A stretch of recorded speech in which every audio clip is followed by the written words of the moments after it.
नमस्कार दोस्तों, आपका हमारे YouTube चैनल यूनिवर्सिटी एकेडमी में एक बार फिर से बहुत बहुत स्वागत है। डेटा स्ट्रक्चर का लेक्चर सीरीज हम लेके आने जा रहे हैं आपके लिए, जिसमें टोटल आपके गेट के पर्पज़ से या फिर एकेडमिक पर्पज़ से जितना भी सिलेबस होगा सारा हम इस लेक्चर सीरीज में कवर करेंगे। टोटल अगर हम सिलेबस की बात करें तो हमारे वीडियो के डिस्क्रिप्शन में, आज की वीडियो डिस्क्रिप्शन में आपको टोटल सिलेबस मिल जाएगा, जिस सिलेबस को हम लेके 1 बाय 1 लेक्चर आपको टोटल कंप्लीट लेक्चर सीरीज लेके आ रहे हैं। तो उसी के लेक्चर सीरीज में आज का पहला लेक्चर इंट्रोडक्टरी पार्ट का होगा, जिसमें हम बात करेंगे इंट्रोडक्शन टू डेटा स्ट्रक्चर और कुछ उसके बेसिक टर्मिनोलॉजी के बारे में। तो सबसे पहले हम बात करते हैं डेटा स्ट्रक्चर। तो आपके दिमाग में क्वेश्चन उठ रहा होगा कि डेटा स्ट्रक्चर है क्या, डेटा क्या होता है, स्ट्रक्चर क्या होता है और इस सब्जेक्ट को मुझे पढ़ने की नीड क्यों पड़ रही है। तो अगर हम डेटा की डिक्शनरी मीनिंग देखें तो वहाँ पे डेटा की डिक्शनरी मीनिंग जो होता है रॉ, फैक्ट एंड फिगर। और स्ट्रक्चर की डिक्शनरी मीनिंग देखें तो होता है सिंपली कि ऑर्गेनाइजेशन ऑफ डेटा, डेटा को ऑर्गेनाइज कैसे किया जा रहा है। तो अगर हम डेटा के डिक्शनरी मीनिंग जा रहे हैं जहाँ पे मीनिंग है उसका रॉ, फैक्ट एंड फिगर, तो वहाँ पे सिंपली आपको समझना पड़ेगा कि रॉ क्या है। फैक्ट और फिगर तो आपको समझ में आ रहा होगा कि जो एक्चुअल वैल्यू है वो फैक्ट है, प्लस फिगर मीन्स जो उसका डायग्राम है या कोई ऑडियो वीडियो कुछ इस तरह से है, तो वो सारे फिगर की कैटेगरी में आएंगे। तो जो रॉ है, रॉ का सिंपली मीनिंग होता है कि ऐसे डेटा जो प्रोसेस नहीं हुए हैं, जिसकी कुछ मीनिंग अभी डिफाइंड नहीं है।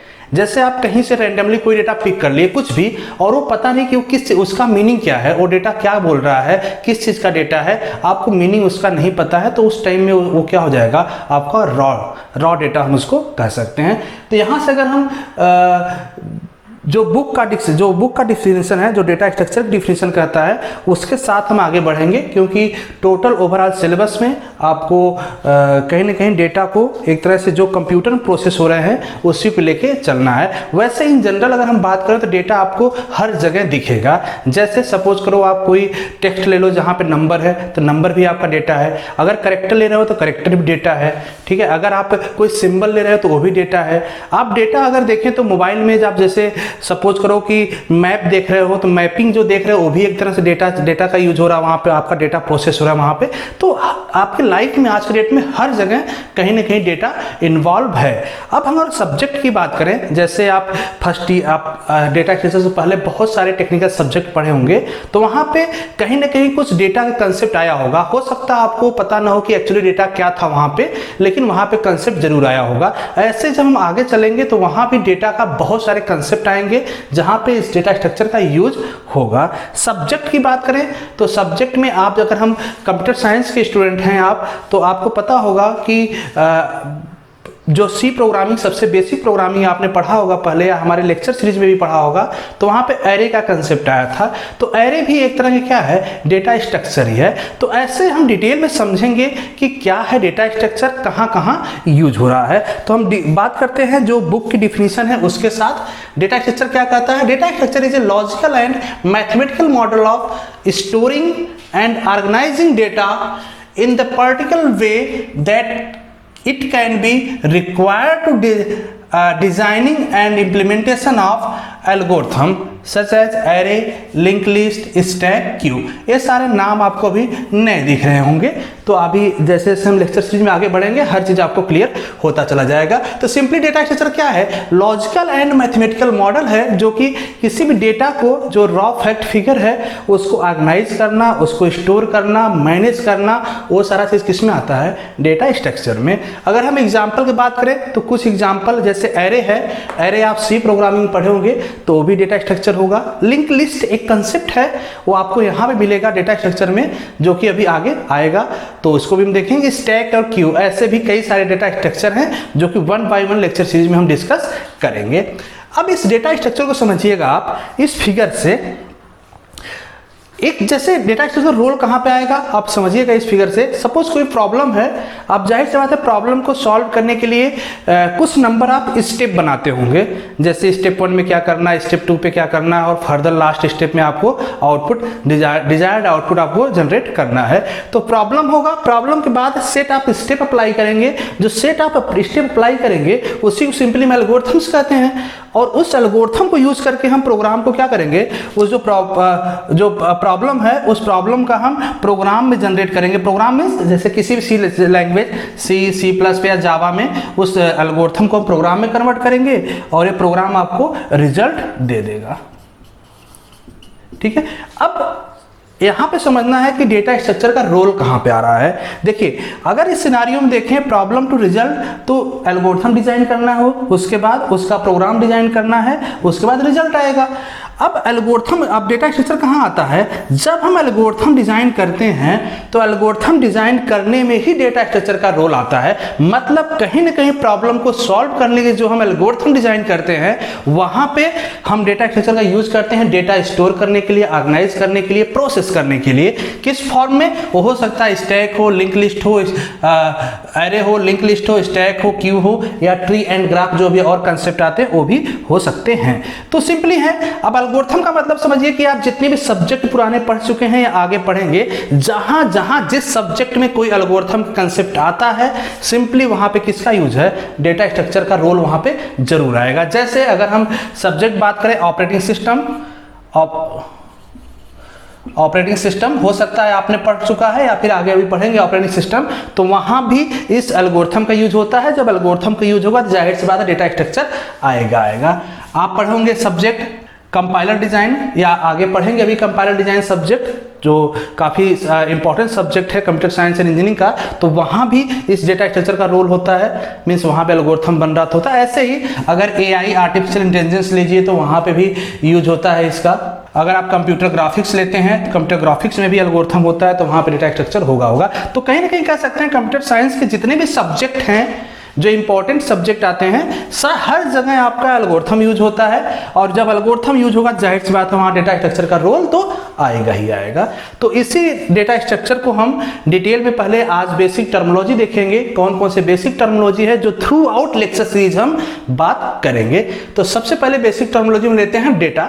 डेटा क्या है? डेटा का डिफिनीशन आप यहाँ से जो बुक का डिफिनीशन है डेटा स्ट्रक्चर के, वो सिंपली कह सकते हैं सिंपली वैल्यू और सेट ऑफ वैल्यू। जैसे सपोज करो कि हम लिख दें संदीप, या और दूसरी वैल्यू हम सपोज कोई लिख दिया 34। तो ये जो वैल्यू वाला नेम, यहाँ पे एक आपका स्ट्रिंग लिखा हुआ, यहाँ पे आपका वैल्यू लिखा हुआ कोई नंबर, तो ये क्या है? ये भी आपका एक वैल्यू है, ये भी एक वैल्यू है, तो इसको हम डेटा कह सकते हैं। ये भी डेटा है आपका, ये भी डेटा है। या इसके सेट को, अगर हम इसको सेट को ले लें तो इसको भी हम डेटा कह सकते हैं। तो ये आपका क्या हो गया? एक्चुअली डेटा यही हो गया जो कहीं से भी कुछ भी हम पिक कर रहे हैं, आइदर वो टेक्स्ट फॉर्म में हो या फिर नंबर फॉर्म में हो, या फिर आपके अगर कंप्यूटर सिस्टम में देखें तो इमेज, ऑडियो, वीडियो, बहुत सारे फाइल्स होते हैं, वो सारे क्या हैं? सब कुछ डेटा ही हैं। तो जो सिंपल वैल्यू हम पिक कर रहे हैं वो क्या है? आपका डेटा। अब डेटा जैसे आप समझिएगा, जैसे यहाँ पे संदीप लिखा हुआ है, 34 लिखा हुआ है, इससे कुछ मीनिंग समझ में आया आपको कि संदीप क्या है? जैसे आप अपने इंटेलिजेंस से समझ सकते हैं कि Sandeep is name of person. But अगर हम इन जनरल एक बात करें, किसी को वैसे बोलो संदीप, तो क्या समझेगा? नेम ऑफ पर्सन समझेगा, नेम ऑफ मशीनरी समझेगा, नेम ऑफ बिल्डिंग समझेगा, या कोई सिंबल समझेगा? नहीं समझ पाएगा कुछ। ऐसे 34 की मीनिंग आप क्या निकाल सकते हैं? 30 हो सकता है सीरियल नंबर हो सकता है एज हो सकता है रोल नंबर हो, कुछ भी हो सकता है। तो यहाँ पे डेटा तो है लेकिन इसकी मीनिंग नहीं निकल रही, इसीलिए इसको क्या कहा जाता है? Raw fact and figure. जो अभी हम सबसे पहले जो डिक्शनरी मीनिंग की बात किए थे डेटा की। सेकेंड आता है data item. Data item refer single unit of value and items are divided into sub item. Single unit of value से मतलब समझिएगा, जैसे सपोज करो डेटा आपको कहीं लिखा हुआ है संदीप कुमार विश्वकर्मा। अब यहां से यहां देखेंगे तो ये सिंगल एक डेटा है। सिंगल क्या है? एक डेटा है, लेकिन इस सिंगल एक डेटा को हम क्या कर सकते हैं? आइटम्स, डेटा आइटम्स इसको कह सकते हैं। अगर इस टाइप के डेटा आइटम्स है तो इसको हम सब डेटा आइटम में डिवाइड कर सकते हैं। जैसे इसको हम कह सकते हैं फर्स्ट नेम, ये हो जाएगा आपका मिडिल नेम, और ये हो जाएगा लास्ट नेम। तो फर्स्ट नेम, मिडिल नेम और लास्ट नेम ये क्या हो जाएंगे? सब आइटम। और ये यहाँ से यहाँ तक टोटल क्या है? Single unit of value. मतलब कि अगर हम नेम की कैटेगरी कोई होगी तो नेम की कैटेगरी में तो ऐसे लिखेंगे हम सिंगल वैल्यू एक जगह, तो ये आपका हो जाएगा डेटा आइटम्स। रिकॉर्ड का था collection of various data item. Collection of various data item मतलब समझिए, जैसे एक डेटा आइटम ये हो गया, इसके बाद सपोज करो कि एक हमने 34 ले लिया, दूसरा डेटा आइटम ये हो गया, हमने कुछ और ले लिया, सपोज उसका परसेंटेज मार्क्स ले लिया कुछ, तो ए भी क्या हो गया, ए भी एक आपका डेटा आइटम्स हो गया। तो कलेक्शन, तो इसका कलेक्शन अगर हम एक साथ ले तो हो जाएगा रिकॉर्ड। जैसे इस एग्जांपल में समझिएगा आप, इस एग्जांपल में हमने कुछ वैल्यू ले रखा है, जैसे देखिए ये आपका कुछ एट्रीब्यूट्स है। एट्रीब्यूट्स मींस जैसे आपकी कोई रियल एंटिटी, जैसे आप इस एग्जाम को समझते चलिए साथ में, ताकि और क्लियर हो जाएगा आपको सारे टर्म्स जो है, फिर आपको बार बार जो क्वेश्चन आएगा टर्मिनोलॉजी के बेस पे वो नहीं जनरेट होगा। सपोज कीजिए कि रियल ऑब्जेक्ट है, रियल ऑब्जेक्ट मतलब सपोज पर्सन है, उस पर्सन को हम जो डेटा स्ट्रक्चर या बुकिश लैंग्वेज है वहाँ पे उसको हम एंटिटी कहते हैं। तो सपोज ये एंटिटी है और इसके कुछ एट्रीब्यूट्स हैं, कुछ एट्रीब्यूट्स मतलब इसके इंफॉर्मेशन जो रखे गए, जैसे इसका हो सकता है नेम हो, इसका एज हो, इसका रोल नंबर हो, ठीक है। अब इसकी वैल्यू आपको पुट करना है, जैसे सपोज करो कि नेम हमने एक रख दिया इसका संदीप, दूसरा 34 यहाँ पे है एज, और रोल नंबर इसका कुछ हमने दे दिया। तो इस एंटिटी का ये आपकी कितने होगी वैल्यू। तो इस एंटिटी के लिए जो ये सारे हैं इसको हम क्या कहते हैं, कॉम्बिनेशन, क्योंकि ये भी सिंगल डेटा आइटम है, ये भी डेटा आइटम, ये भी डेटा आइटम, इस कॉम्बिनेशन को हम क्या कर सकते हैं, रिकॉर्ड, ठीक है। ऐसे ही फाइल क्या होगा, collection of record of one type. Collection of record of one type मतलब सपोज कीजिए कि ये स्टूडेंट 1 था जिसका रिकॉर्ड ए हमने एंट्री कर दिया। सपोज ये दूसरा स्टूडेंट है स्टूडेंट 2 जिसका रिकॉर्ड कुछ इस तरह से है, जैसे नेम इसका आरती शर्मा 30 और 30 रोल नंबर आपका यहाँ दिया हुआ है। तो अब इसका कलेक्शन अगर इंडिविजुअली देखें तो ये भी क्या है, ये भी एक रिकॉर्ड है। लेकिन अगर हम इन दोनों को एक साथ देखें कि ये टोटल जितने भी हैं सेम टाइप के, मतलब देखिए सेम टाइप मतलब ये भी स्टूडेंट है, ये भी स्टूडेंट है, ऐसे नंबर ऑफ स्टूडेंट होंगे तो सेम टाइप हो गए। यहाँ पे जो वन टाइप की बात कर रहा था कि वन टाइप के हो, और उसका अगर हम रिकॉर्ड कलेक्शन करें रिकॉर्ड का, तो वही क्या हो जाएगा, फाइल। मतलब अगर यहाँ पे 20 बच्चे हैं तो 20 का रिकॉर्ड क्या हो जाएगा, एक फाइल कहा जाएगा। एक कंसेप्ट यहाँ पे ये भी समझिएगा, जैसे यहाँ पे नेम लिखा हुआ केवल संदीप, मतलब कि इसको हम कह सकते हैं डेटा, ये आपका डेटा है। अब पार्टिकुलर डेटा आइटम की बात करें तो ये डेटा आइटम भी है, लेकिन अगर यहाँ पे देखें, जैसे यहाँ पे डेटा आइटम, तो ये जो वैल्यू है इस वैल्यू में डेटा आइटम यहाँ पे 2 हैं। जैसे देखिए एक सब आइटम हो गया शर्मा, एक सब आइटम हो गया आरती। तो यहाँ पे डिवाइड कर सकते हैं डेटा आइटम को कि सब आइटम में अगर आपका नेम है, जैसे कई पार्ट में है, first name, second name, last name, तो ऐसे डेटा आइटम हो जाएगा। और तो इस तरह से डेटा आइटम और रिकॉर्ड, इसके साथ फाइल का भी कंसेप्ट आपको क्लियर हो चुका है। लास्ट में आते हैं हम फील्ड का। फील्ड मतलब देखिए single elementary unit representing attributes of an entity. अब एंटिटी मतलब समझे, मैंने पहले बता दिया था, एंटिटी मतलब जो आपका पर्सन है, ये जो पर्सन है इसी को हम कंप्यूटर टर्म में एंटिटी कहते हैं, जो आपका रियल ऑब्जेक्ट है। इसके एट्रीब्यूट्स को, जो एट्रीब्यूट्स मतलब एट्रीब्यूट्स क्या है, ये सारे एट्रीब्यूट्स हैं। Single elementary unit, single elementary unit मतलब जैसे इसका यूनिट क्या है, नेम है, नेम, यहाँ पे जो नेम पुट होगा तो इसी को हम कहते हैं फील्ड। यहाँ पे जो पुट हुआ 34, तो ये क्या है, फील्ड, मतलब अपने पार्टिकुलर फील्ड पे ही वो वैल्यू को हम वहाँ पे पुट किए, तो वही आपका हो जाएगा उस केस में फील्ड की। जो भी डेटा वैल्यू हम पुट कर रहे हैं कहीं ना कहीं फील्ड में ही पुट कर रहे हैं। लास्ट और इंपॉर्टेंट आता है इंफॉर्मेशन।